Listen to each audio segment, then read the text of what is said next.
In this video, I'm gonna teach you how to change Logitech G733 battery. It's a very easy process, so make sure to follow along.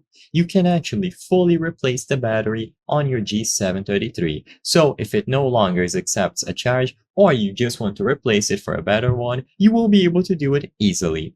You will find the battery compartment underneath the ear cup. So before you begin, make sure that you discharge the headset battery below at least 25%.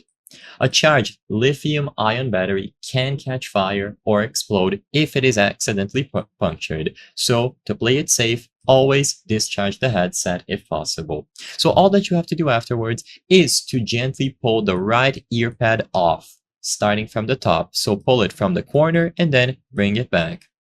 Slide your finger around the edges until you release it completely. Now you will be able to remove the ear pad. Once it is removed, you will find 4 screws highlighted here, and of course you have to remove them. So remove the 4 screws that secure the speaker housing using a Phillips screwdriver. Of course, place them aside, make sure that you still have all of these 4 screws because you will have to place them back. And now you will expose the actual battery. So lift off the speaker housing like this. While doing this, don't put a lot of strain. You don't want to remove the connected cable. Gently wiggle the white battery cable connector side to side while pulling it out to disconnect the battery. Once it is disconnected, you will be able to remove the battery using a spudger to gently pry it up if needed.